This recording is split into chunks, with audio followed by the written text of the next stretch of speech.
Every generation has a clear-cut favorite party game. A game that you had better be decent at if you wanted to avoid a public shaming session that would have made Mao Zedong proud. In my day, it was N64's GoldenEye, and I still have fond memories of representing with dual Distovies in the stacks. Depending upon your relationship to video games, the party game of your heyday may have been Mario Kart, Halo, or Call of Duty. As far as I can tell, the game of choice for get-togethers today is the latest iteration of Super Smash Bros. For those who have never played the game, it gets its popularity from two factors. First, you pretty much just have to mash buttons, which makes it really easy to pick up and play. Secondly, the game brings together characters from across the video game world, allowing us to finally answer the completely unnecessary question of who would win in a fight, Link or Mario. Although let's be serious for a moment here. One has a sword, bombs, and is skilled with a bow and arrow. The other is an unarmed plumber.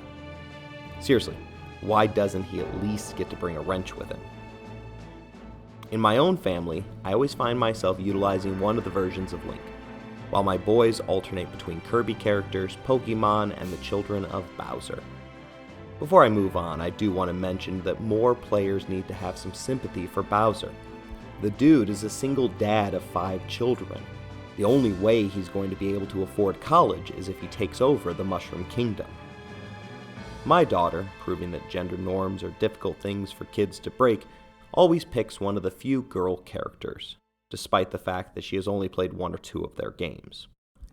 Each unlocking of a new character from a new gaming world with different fighting styles and weapon sets elicits excitement as they wonder how it will fare against the family's meta character that has been serving court in the same way that I was able to do once I figured out the best locations to leave the proximity mines in the facility. The events of 1066 and the decisive Battle of Hastings remains popular for perhaps the same reasons. It is a historical event that is particularly easy to pick up and understand, as the battles and timelines are not only incredibly clear-cut, but it's written up in 6 easy-to-access sources, including the Bayeux Tapestry, which is the medieval equivalent of a side-scrolling video game. The story of 1066 also brings together characters that previously only existed in separate histories and kingdoms which were far apart from each other. Harold Hardrada was a Norwegian Viking king who had first made a name for himself murdering Italians for the Byzantines.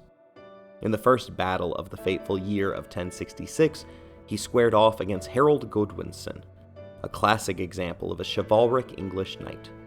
Godwinson emerged victorious, only to face off against the French Norman ruler William the Conqueror, in a battle that pitted wicked two-handed battle axes versus crossbowmen. Over a series of episodes, we will flesh out each man's backstory, recreating their reason that led them to believe that they would be able to claim the kingship of England during the fateful year of 1066.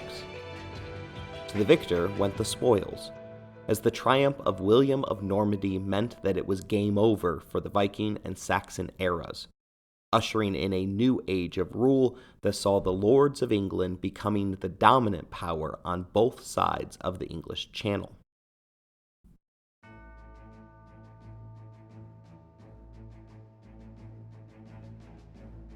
You're listening to Empires, Anarchy, and Other Notable Moments, a podcast designed for deep dives that assist in the teaching of history. This is the first of 5 episodes regarding the life of William the Conqueror. Episode 1, The Rulers of England, a story of Edwards and Harolds.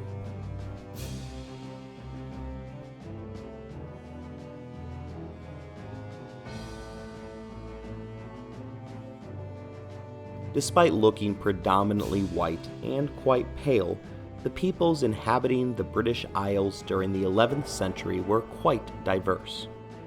The 2 most dominant groups were the Germanic peoples of the Angles from southern Denmark/northern Germany and the Germanic Saxons.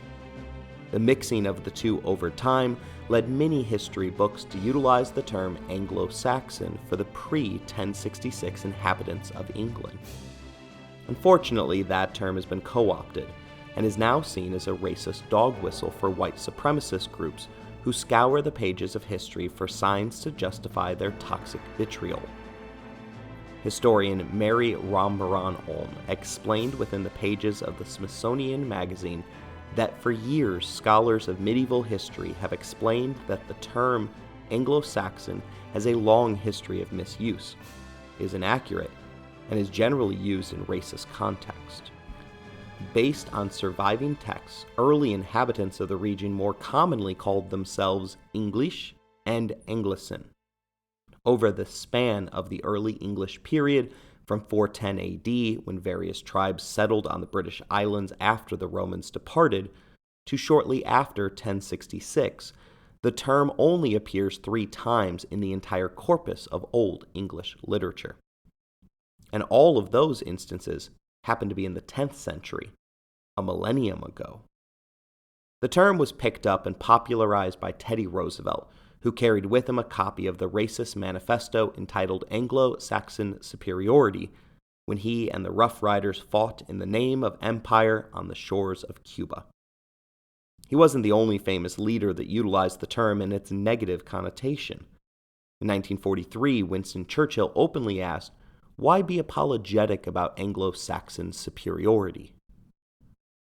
I myself used to regularly use Anglo-Saxon to identify the British people, but upon finding out that the KKK and pro-segregation groups such as Anglo-Saxon Clubs of America hid their hatred behind the term, it becomes untenable to continue to sanction the use of the word.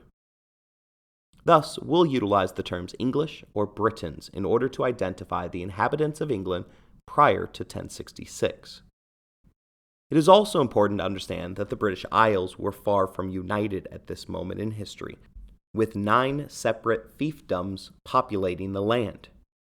These separate kingdoms had lived in relative peace for 20 years after the violence that had become commonplace during the reign of the Viking lords of England. Ethelred the Unready was first king of the English from 978 to 1013. He was a mere 12 years old when he achieved top status after the assassination of his elder brother. It is his reign that first sees the blending of this story's 3 peoples, as Vikings from Denmark regularly invaded the British Isles. Don't worry, we'll examine the Viking rationale for continuous raids in our Harold Hardrada episode. In this instance, however, in 1002, it was King Ethelred who showed his Nordic heritage by slaughtering every single Danish resident on the British Isles. The British royals justified the St. Bees massacre by using classic dehumanizing language in the official royal charter that authorized the slaughter. That charter reads, "For it is fully agreed that to all dwelling in this country it will be well known that, since a decree was sent out by me with the counsel of my leading men and magnates, to the effect that all the Danes who had sprung up in this island, sprouting like cockle amongst the wheat, were to be destroyed by a most just extermination, and thus this decree was to be put into effect even as far as death.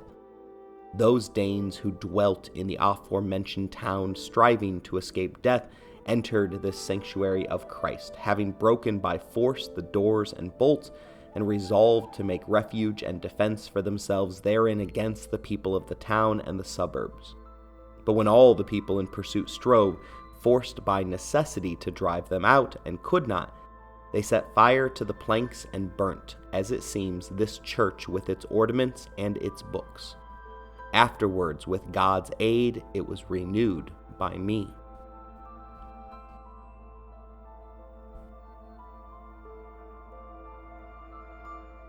It took the better part of 11 years, but the King of Denmark got some revenge. That king, Sven Haraldsson, invaded England, forcing Ethelred to evacuate across the channel to Normandy, the location of our story's 3rd set of players. Ethelred and Haraldsson fought for the throne. but the final blows would be felled by their sons. Ethelred's heir, Edmund Ironside, was defeated in Essex by Cnut, the son of Sven. The two came to peace by agreeing to share the realm. But a month into that power-sharing agreement, Edmund perished, leaving the realm in the legitimate hands of his co-king, the Danish warlord named Cnut. Seeking to establish his lineage, King Cnut abandoned his favored English mistress in order to marry Ethelred's widow, a move designed to preempt the former king's remaining children from challenging his rule. He then began to expand his fiefdom, adding the throne of Denmark 2 years later in 1018, before collecting Norway's crown in 1028. Despite our reservations of what Viking rule over a civilized kingdom might look like, Cnut's realm was quite peaceful and prosperous. Sean Fitzpatrick, a humanities teacher, tells us that the king ruled England with a careful combination of English and Danish culture, reinforcing old laws and solidifying the monetary system in order to bring political and economic order to England. He was a Christian king who forged close relations to the faith by marrying his daughter into the leading family of the Holy Roman Empire. He wasn't perfect, however, as was proven by him regularly executing hostages in order to inspire fear in those who threatened his rule. Still, minor atrocities didn't prevent him from traveling and seeing the world. In addition to regularly crossing the North Sea, a journey that took 3 days so that he could effectively govern multiple nations, he traveled to Rome in order to personally meet the Pope. Fitzpatrick concludes that Cnut was not a man whose life swelled with the pride of a conqueror or a tyrant. Instead, his legacy is one of wisdom and even humility, which were not always the fruits of a man of extraordinary political prowess and power.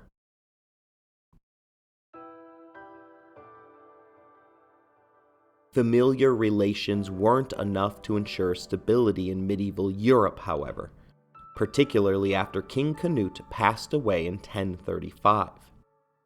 In Norway, Harold Godwinson came to power. Meanwhile, Ethelred's sons, themselves children of Cnut's English wife, and thus the unfavored stepchildren of the king, made a play for the English throne.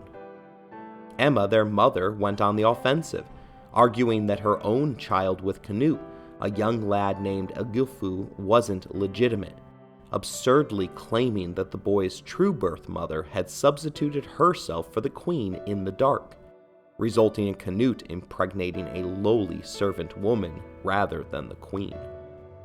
Unfortunately for the family, her boy's invasion attempt was of the same low quality that her mother's failing arguments came from. Their cross-strait adventure departed from the ports of Normandy and Flanders. One boy, Edward, escaped to live another day, but Alfred was taken captive and killed during a botched blinding. The man that captured him had been Earl Godwin, father to Harold Godwinson, the man who would go on to become King Harold of Britain. But we aren't ready for that crowning yet. The Godwins were shrewd political players who were remarkably adept at knowing which way the political winds were blowing. Although he was English, Godwin was elevated to the status of Cnut's new men after marrying the king's sister-in-law. The eventual winner of the scramble for the throne was Cnut's son, Harthacnut.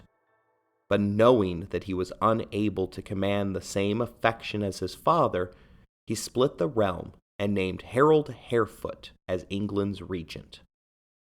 This is already the third Harold that we have mentioned, but don't bother trying to remember Harefoot, for his rule was fleeting. Godwin used Harthacnut's half-brother Alfred as a prisoner in order to buy his way into the king's court in 1035. For his loyalty, he was granted near total control of the southern portion of England, while the Harefoot focused on the colder and more rugged north.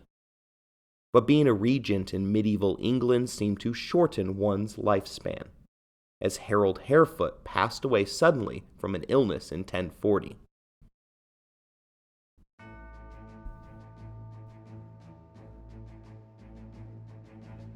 Harthacnut, who had largely ignored England during Harefoot's life, came to England to finally claim a seat on the throne for himself.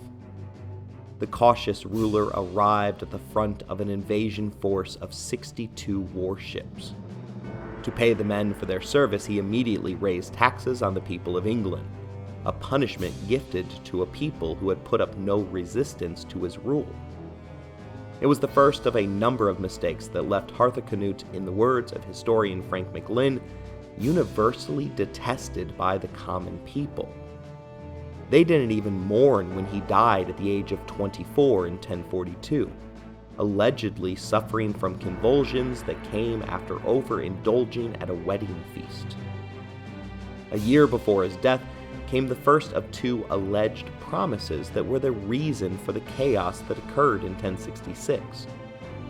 Edward, Harthacnut's half-brother by way of the English Queen Mother Emma, was invited to share the throne, something that wasn't unheard of within the Viking world. McLynn suggests that the return of Edward to the throne was a mere smokescreen intended to pacify the English people while enabling him to retain power behind the scenes. The sudden death of Harthacnut left Edward holding the throne, a mere 8 years after he and his brother had unsuccessfully invaded in their futile attempt to wrest the throne from Cnut's son.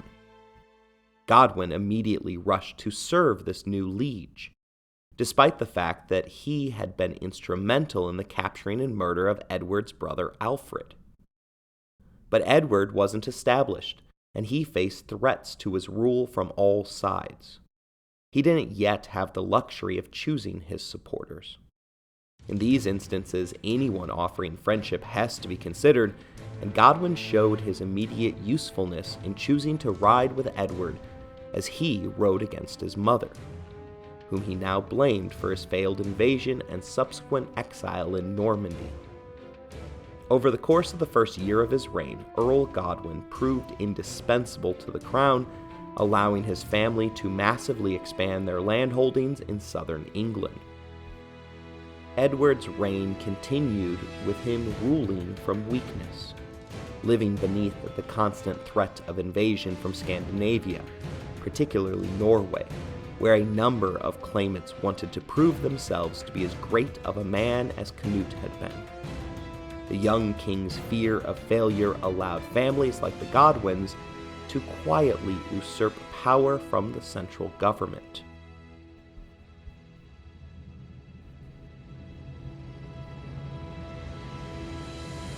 McLynn, our main source for this topic, portrays the Godwin family as the main thorn in the side of Edward's reign. Each problem that the king faced was either caused by the Godwins or could only be fixed by them. The family's rise was sudden, with little known about the family's patriarch's early accumulation of power, except for the fact that he seemed to have managed to successfully attach himself to each ruler as they rose, and perhaps more impressively, effectively disembarked before they crashed and burned. McLynn goes on to describe him as ambitious, cunning, and dauntless. While Godwin owed the elevation of his status to Cnut, Edward owed his crown to Godwin, so much so that Edward was forced against his will to marry Godwin's daughter.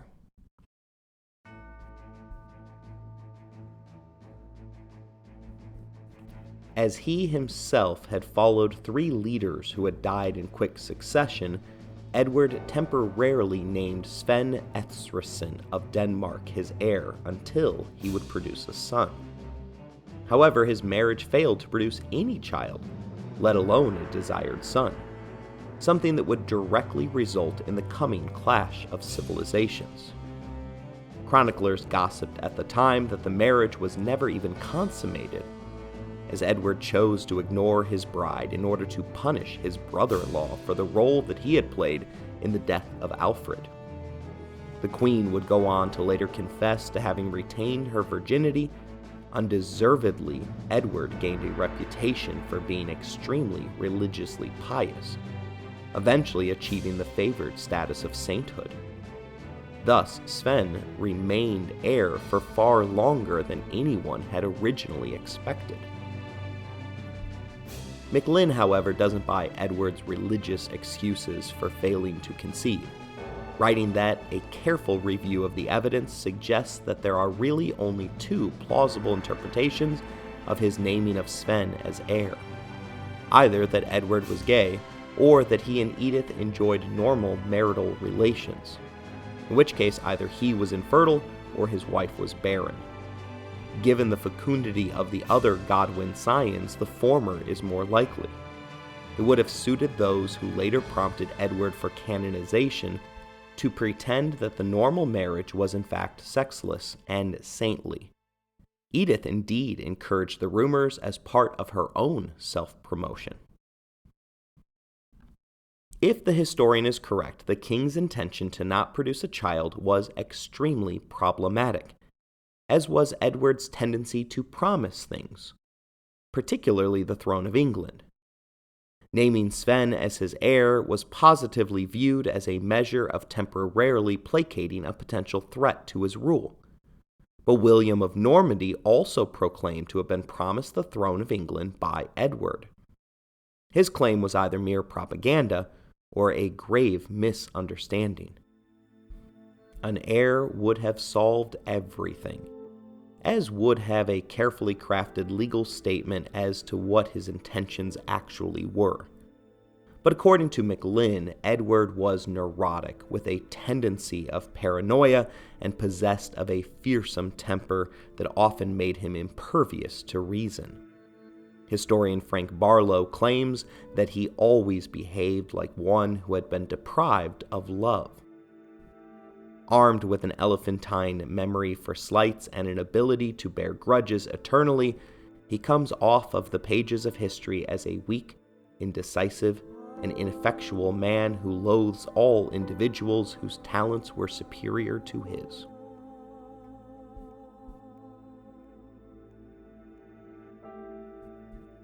His personality presented problems for him in dealing with both the Godwins and William of Normandy. For 4 years, Edward allied himself to the enemies of Duke William, earning him a fierce enemy until Edward suddenly made an about-face that potentially included promising William a chance at England's throne, so that he would be able to shift his alliances to punishing the Godwin family in 1051. The crisis that occurred in 1051 began when Godwin's preferred candidates missed out on all 3 of that year's major openings within the Catholic hierarchy. The decision was a clear slap in the face of his top advisor. Those that had won the appointments were also clearly not worthy of the jobs that had been given to them. To all those in England, it was clear that the king was finally seeking to marginalize the Godwins. But I've watched enough House of Cards and Game of Thrones to know that in politics, you can't just overthrow a power player. Instead, you need to marginalize them, slowly reducing their power in order to avoid an ensuing vacuum that explodes in your face. Edward attempted to thread this needle by steadily promoting Normans to positions of power in southern England.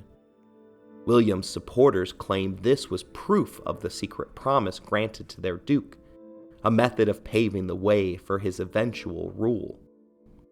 Maclyn, however, warns against this thinking, pointing out that as in everything he did, Edward was singularly secretive, ambivalent, and deceitful, a man divided who was hated in all regions.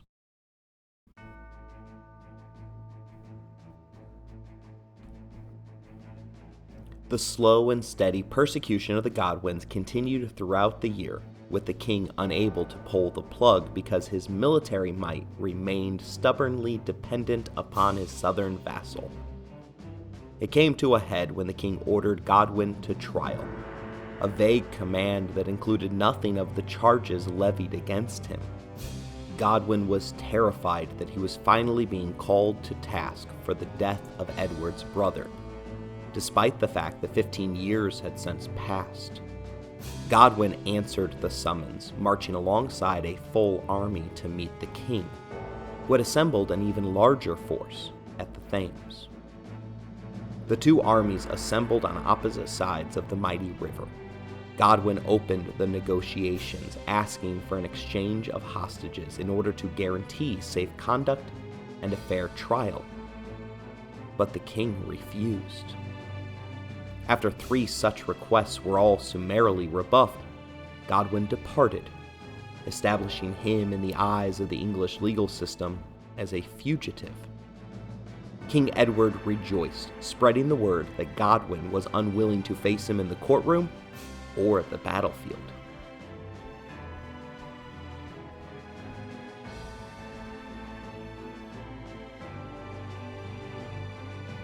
The Earl of Godwin, scion of the family, fled across the English Channel, settling in Flanders with his wife and 3 of his 5 sons. This included Tostig, who will play a major role in the events of 1066. His 2 other sons, Harold Godwinson, who we are most concerned with, as well as Leofwin, abandoned England in favor of Dublin, the great Viking port city of Ireland. Edward had managed to finally achieve the status of supreme ruler of England, in fact as well as in title. Unable to mete out further punishment on Godwin, he took out his hatred on his wife, confining her to a nunnery stripped of all of her servants and revenue streams. But Godwin was down and not out. Almost immediately he began to build an army in Flanders, far from the reach of the king. Edward turned to William in an attempt to have another do his dirty work for him. This is the origin of the supposed promise to the Norman Duke, an agreement to bind him permanently to Edward and prevent him from reaching a side deal to join his forces to Godwin's and Flanders. MacLean's theory on the issue is that it is not wholly implausible then, in the context of late 1051, that Edward might have made some informal, unbinding pledge that William would be the inside candidate for the throne if he died childless, provided he fell in with Edward's designs involving Baldwin of Flanders. This is a long way short of a formal oath, and to Edward such a promise would have meant nothing. He had already made a similar pledge to Sven, and would do so again to 2 further pretenders to the English throne. Harold Godwinson, the second-born son of Earl Godwin, took over the family business and its feud with Edward in the summer of 1052, following his elder brother's somewhat odd decision to walk barefoot to Jerusalem. Harold's father, the scion of the family, would pass away less than 1 year later in April of 1053. Before he died, he assembled an army and came after King Edward. Harold rendezvoused with his father from Dublin, and they again marched unopposed to the Thames. In a repeat of the events of 1051, the 2 armies stood across from each other, each holding one side of the river. This time, however, the Godwins had the larger of the 2 forces, and used that as leverage to demand a full and unconditional pardon for any conceivable crimes that may or may not have been committed in the past.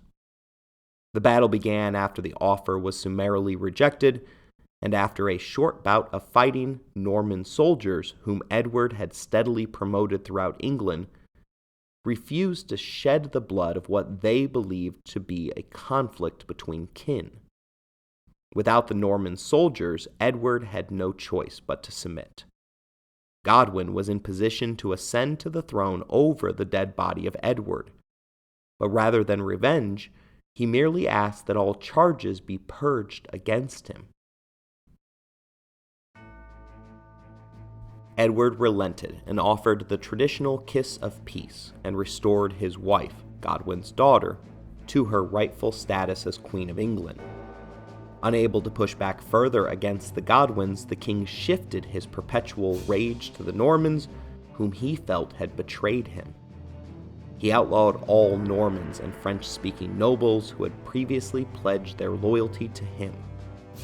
MacLean points out that one obvious consequence of the return of Godwin and his sons was that the Norman succession project, if it had ever existed, was now dead in the water, as it had been so totally predicated on the exile of the Godwins that only an unrealist, a cynic, or his apologist could pretend it was still in being.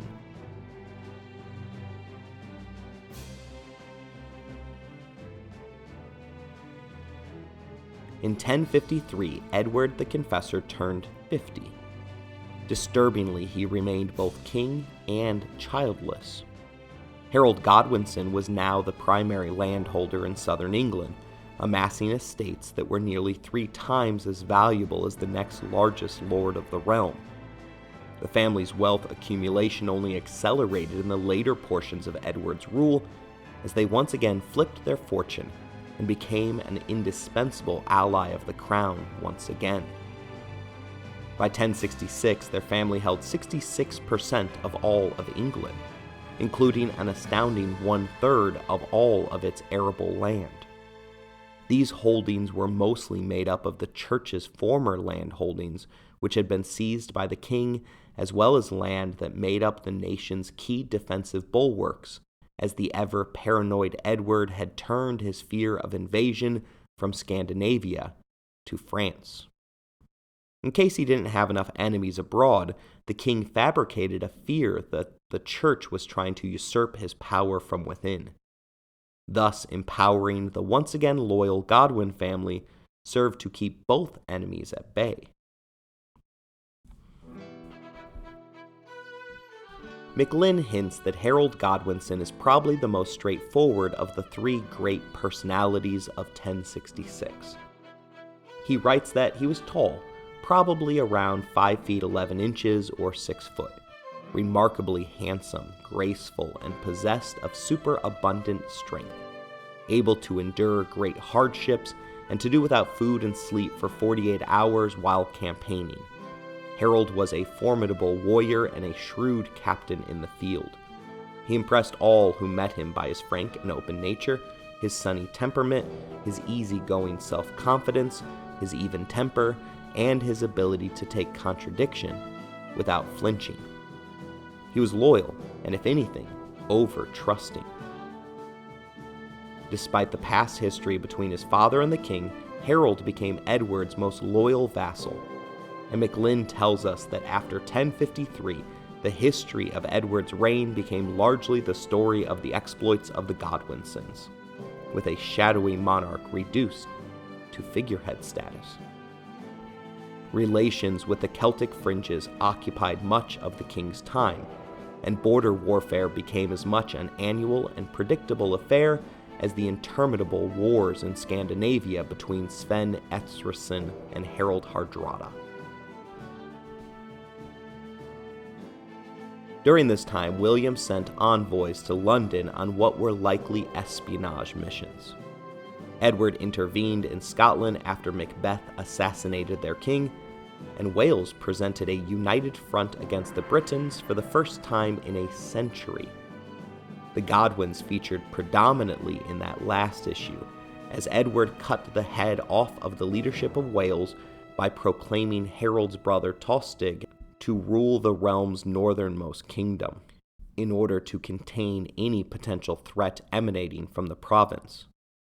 The move failed as the Welsh found a sympathetic ally in the Irish, and emerged from across the border to massacre the town of Hereford, butchering all of the garrison soldiers, sexually assaulting the town's women, and seizing their children in order to profit off of them via the filthy practice of slavery. For once, Edward rose to the occasion, calling forth feudal soldiers, which often amounted to summoning peasants with whatever tool that they had available to use as a weapon. He put Harold in charge of the makeshift army. The Earl was a natural choice, already establishing himself as England's finest captain. But Harold's brilliance wasn't in his ability to lead the masses.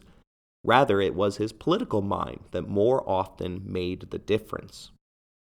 In dealing with Wales, he sought a political solution to go along with the king's orders to deliver a militaristic message. Harold sought out cracks to divide his enemies, and offered one of the pillars of Welsh society a full pardon and recovery of his family's former lands. The offer was taken, and the Welsh turned on each other, with Harold merely arriving to finish his enemy off. Despite accomplishing the objective and saving men's lives by seeking a political solution to the problem, Edward was furious and was exceedingly reluctant to accept the eventual agreement that his hand-picked general had negotiated.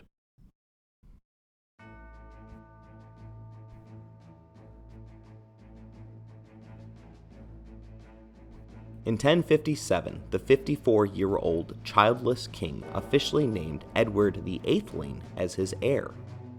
Even if he had previously promised Sven and William the crown, this public promise would have invalidated any earlier whispered agreements. Or at the very least, it would have signaled to the other men that if they wanted England, they would have to fight for her. If this unforeseen introduction of a second Edward seems sudden, you're right, as it took Edward the Eighthling by surprise as well. He was currently residing in Hungary.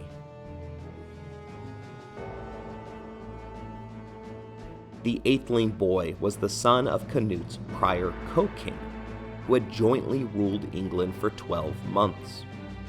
When the father passed away, Cnut coldly ordered that the man's children be quietly killed in Sweden in order to prevent a rival claimant to the throne.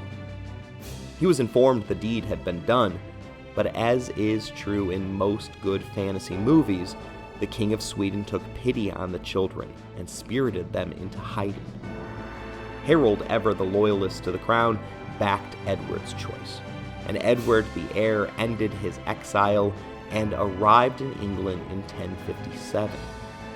But before he ever reached London and the embrace of his co-ruler, the Eighthling passed away under mysterious circumstances. The leading theory of the day was that Harold Godwinson had had him poisoned. If this is the case, it would be quite Machiavellian of him.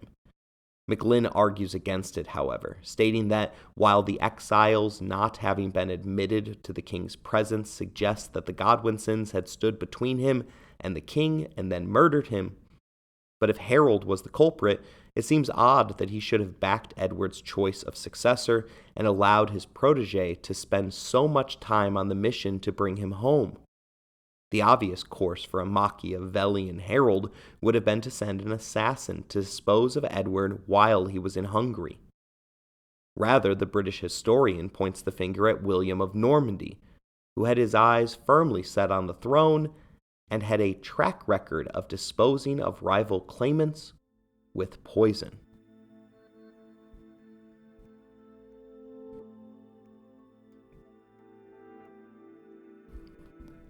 Still, the sudden death once again left the nation with an aging, heirless king who was running out of time to sort out the kingdom's future. In the background, Harold continued to gain land, power, and wealth, and soon emerged as the common-sense choice to replace Edward when the moment came for him to confess one final time. Soon after the untimely death of the Eighthling, Edward acquiesced and named Harold as deputy king, a sort of medieval vice president. Soon, both of their names began to appear on royal documents. It becomes clear during this period that Harold began looking forward in time to when he would be named as the next king. Anticipating the day, he began looking to assemble allies, sending his brother Tostig to Rome as well as to Normandy.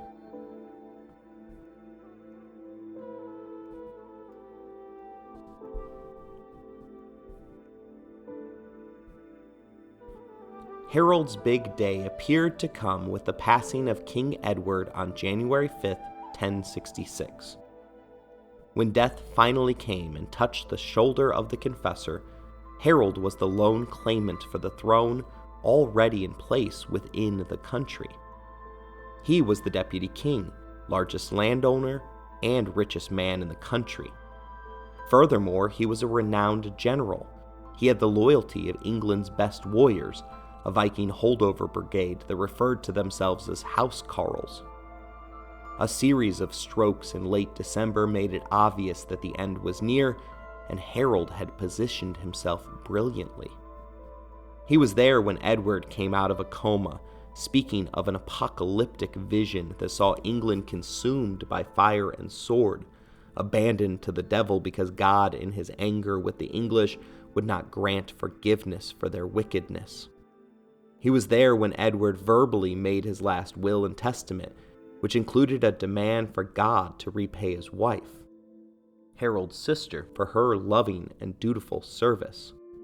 Considering that she had still claimed her virginity and had been forcibly imprisoned by her husband, one must expect her to be among the richest in heaven.